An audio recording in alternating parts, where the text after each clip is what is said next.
ചിങ്ങപ്പുലരിയിൽ അയ്യപ്പ ദർശനത്തിനായി ശബരിമലയിൽ വൻ ഭക്തജന തിരക്കാണ് അനുഭവപ്പെടുന്നത്. ഇതര സംസ്ഥാന തീർത്ഥാടകർ ഉൾപ്പെടെ നിരവധി ഭക്തരാണ് കനത്ത മഴയിലും അയ്യപ്പ ദർശനത്തിന് എത്തിയത്.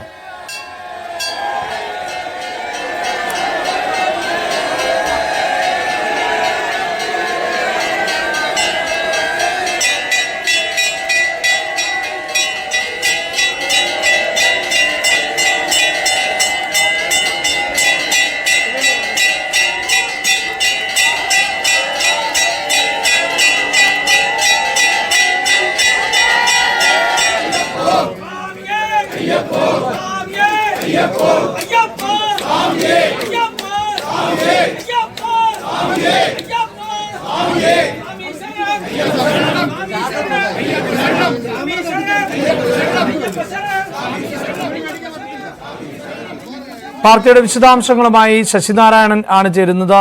ശശി, സാധാരണയിൽ നിന്ന് വ്യത്യസ്തമായ ഒരു സാഹചര്യമുണ്ട്. മലയാളികളെ സംബന്ധിച്ചിടത്തോളം ഈ ചിങ്ങം അത്ര വലിയ സന്തോഷത്തിന്റെ ഒന്നല്ല. അതിന് കാരണം വയനാടിലെ ദുരന്തമാണ്. എങ്കിലും ചിങ്ങം എന്നത് എപ്പോഴും പ്രതീക്ഷയുടെ തുടക്കം കൂടിയാണ്. ഇന്നിപ്പോൾ ശബരിമല നട തുറക്കുമ്പോൾ തന്നെ വലിയ തിരക്കാണ് അനുഭവപ്പെടുന്നത്. അവിടെ മഴ തുടരുന്ന പശ്ചാത്തലമുണ്ടോ? എന്താണ് മറ്റു വിവരങ്ങൾ? അഭിലാഷെ, ചിങ്ങപ്പുലരിയിൽ വലിയ ഭക്തജന തിരക്കാണ് സന്നിധാനത്ത് അനുഭവപ്പെടുന്നത്. ഇന്നലെ വൈകിട്ട് 5-നാണ് ചിങ്ങമാസ പൂജകൾക്കായി നട തുറന്നത്. നട തുറന്ന സമയം മുതൽ ഇപ്പോഴും തിരക്ക് അനുഭവപ്പെടുന്നുണ്ട്.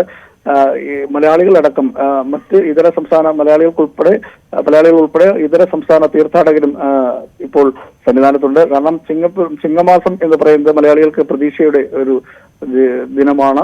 ആ ദിവസം തന്നെ അയ്യപ്പനെ കണ്ട് ദർശനം നടത്തി മലയിറങ്ങുക എന്ന് പറയുന്നത് ഐശ്വര്യത്തിനും സമ്പൽ സമൃദ്ധിക്കും വേണ്ടിയാണ് പ്രധാനമായും ഇത്തരത്തിൽ ദർശനത്തിൽ. അതുകൊണ്ട് തന്നെ വലിയ തിരക്ക് സന്നിധാനത്ത് അനുഭവപ്പെടുന്നുണ്ട്. കനത്ത മഴയിലും ഇന്നലെ രാത്രിയിൽ സന്നിധാനത്ത് വലിയ മഴയാണ് അനുഭവപ്പെട്ടത്. ആ കനത്ത മഴയിലും ഭക്തർ അയ്യനെ കാണുന്നതിനായി മല ചവിട്ടുന്നത് വലിയ മഴയത്ത് പോലും മല ചവിട്ടിയെത്തുന്ന ഒരു കാഴ്ചയാണ് ഉണ്ടായത്. എന്തായാലും രാവിലെയും പുലർച്ചെ നട തുറന്നപ്പോൾ 5 മണിക്ക് നട തുറന്നപ്പോൾ തന്നെ ഈ തിരക്ക് ഇപ്പോൾ അനുഭവപ്പെടുന്നുണ്ട്. മഴയ്ക്ക് നേരിയ ശമനം ഇപ്പോൾ ഉണ്ട്. മറ്റൊരു കാര്യം പറയാനുള്ളത്, തന്ത്രി കുടുംബത്തിലെ ഒരു മാറ്റം കൂടിയാണ് ഈ ചിങ്ങമാസത്തിൽ ഉണ്ടായിരിക്കുന്നത്. ചിങ്ങമാസ പൂജകൾക്കായി കണ്ഠര് രാജീവരുടെ മകൻ കണ്ഠര് ബ്രഹ്മദത്തിനാണ് ഇന്ന് ഈ ചടങ്ങുകൾക്കെല്ലാം കാർമ്മികത്വം വഹിക്കുന്നത്. ഒരു വർഷത്തേക്ക് ഇനിയും ബ്രഹ്മദത്തിന്റെ കാർമ്മികത്തിലായിരിക്കും ശബരിമല ചടങ്ങുകൾ നടക്കും. മണ്ഡല പൂജ അടക്കമുള്ള കാര്യങ്ങൾ നടക്കുന്നത് ബ്രഹ്മദത്തിന്റെ നേതൃത്വത്തിലായിരിക്കും. എന്തായാലും ബ്രഹ്മദത്തിനോടൊപ്പം തന്നെ തന്ത്രി കണ്ഠര് രാജീവരും സന്നിധാനത്തുണ്ട്. അദ്ദേഹത്തെ സഹായിക്കാനും അതുപോലെ പൂജകർമ്മങ്ങൾ പറഞ്ഞു കൊടുക്കുന്നതിനുമൊക്കെ വേണ്ടിയാണ് ഇപ്പോൾ രാജീവ് കണ്ഠരും എത്തിയിട്ടുള്ളത്. രണ്ടുപേരും സന്നിധാനത്തുണ്ട്. എന്തായാലും വലിയ ഒരു തിരക്ക് സന്നിധാനത്ത് അനുഭവപ്പെടുന്ന അത്തരത്തിലൊരു താന്ത്രിക കുടുംബത്തിലെ ഒരു മാറ്റം കൂടി ഈ ചിങ്ങമാസ പൂജയിൽ ഉണ്ടായിരിക്കുന്നു. അതാണ് ശബരിമലയിൽ ഇപ്പോൾ ഉള്ളത്.